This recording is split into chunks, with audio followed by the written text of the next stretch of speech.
Classico side salad. It's just Joe. I don't know if Jesse's killing. Tommy's with his cousin, and we don't know where Jesse is. Okay. I have to do an interview, guys. Bye. Yeah, pretty much. So this is what happens when I get hungry. I'm a total disaster. But I want this to be as crazy and chaotic as it possibly can. all right, cool. Well, you don't mean that.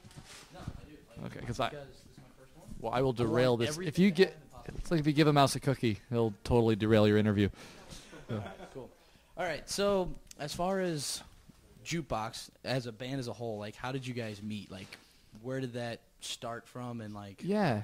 You know, it sort of started as just, we all met in college. So Jesse, the drummer, and I lived next to each other freshman year in the dorms. Tommy had put up a music flyer in the music department sophomore year, and we just started playing together. And, you know, playing friends' houses and little frat parties or anything we could. And it was just for the hell of it. And then towards the end of our tenure there, we realized, like, hey, we could try to do this. We could try to make a go of it. And so we made a record and started touring, and now it is like 9 years later, and we're still going. Nice. All right. So with that new single you guys released, what was it, in October? Record came out in October. We had a single come out, I guess, over the summer. Over the summer, yeah. Because I do remember that being like that big like summer hit of the Great Unknown. Yeah. You guys had a really cool music video for that.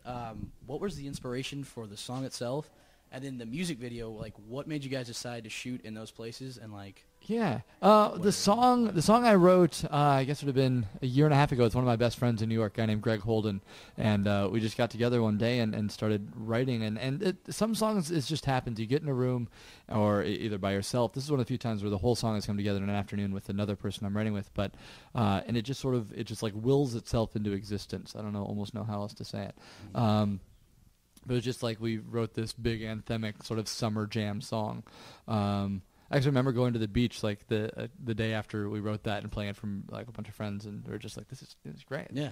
You know, at that point I didn't even know if it was a jukebox song or a song for someone else. But anyway, we ended up doing it.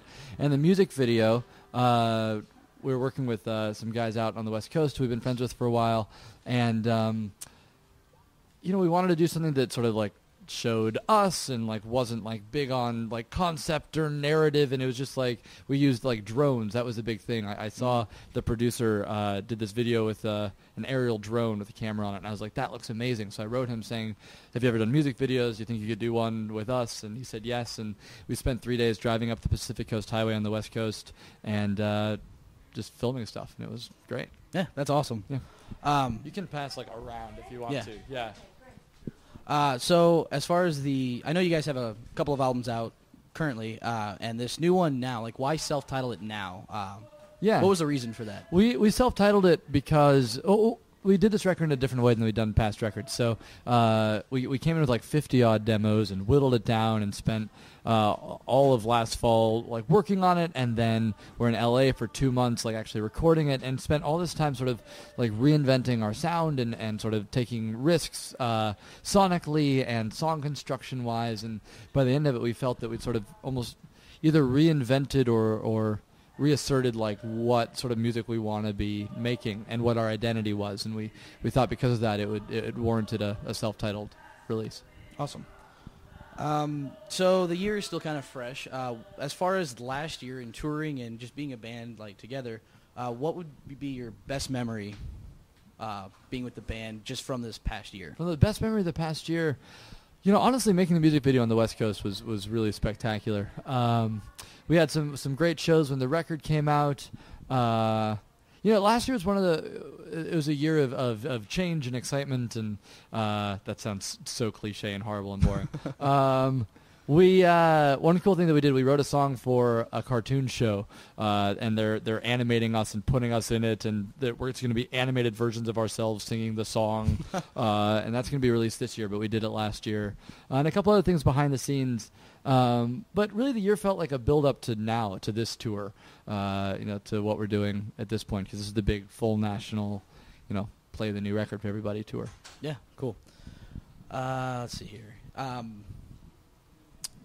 did hear a little birdie told me that you like to put like classical interpretations and like stuff like that into the music. Like, could you give me some examples and like where the inspiration came for that? Yeah, I mean, I'm a classical pianist. Like that's what I grew up playing. That's what I was trained. I was on path to go to conservatory, and I could have done like the serious I'm a classical pianist thing. But the narrow-mindedness, I think, of the classical music world, it wasn't right for me. I wanted a little more of the rock and roll, lifestyle and musical choices. But as far as like how I integrated into the music, it's in like subtle chord progressions or little technical things. Like a really easy example is the song Schizophrenia. It's from our second record, and that's got this, it's da-da-da, da-da-da, da-da-da. It's just a really difficult technique, and I was just practicing that technique of hitting a single note very quickly with two fingers. Anyway, practicing that turned into a song and tried to, package it into like a pop formula. Have people listen to classical things without even realizing they're doing it. That's something I really want to try to do. Cool. And as far as St. Louis as a town, I know you guys have been here a few times. What are your likes, dislikes? What do you hate about it? And what do you love about it? St. Louis, we've been playing here for a long time, and each show has gotten better. This is the first time at the Ready Room where we are right now. The last time we stayed in a hotel in downtown St. Louis, we pulled out the couch in the hotel and found a huge bag of weed. That's awesome. So that's a thing that happens sometimes in St. Louis. That's sort of what I think about with St. Louis. Because that doesn't happen. We stay in a lot of hotels, and usually the couches don't have weed in them. Yeah, this is actually, like a nice... usually. Usually. And I heard like another story through like a couple of friends that they stayed at a hotel like somewhere around here, and they just have this thing where they flip mattresses, like in the hotel, like that's like their trademark or whatever. And they found like this big like stack of like cash. I don't know how much it was, but it was just like every now apparently. I don't flip enough mattresses. You'd think having found drugs in a couch, I'd be checking all couches, but no. So far that's it. But I feel like if you get to like a Super 8 in the middle of nowhere, like real meth country, then I'll start flipping more. I probably shouldn't say this on camera, but I'm gonna say it anyway. We're the meth capital of the country. Are you really? Yeah. Well, I'll be sure to flip my couches tonight at the hotel room. Jefferson County, it's big for it. Ben, I just want to thank you for doing this interview. It was really awesome. I'm glad you sat down to take the time to do this with us. Yeah, thank you.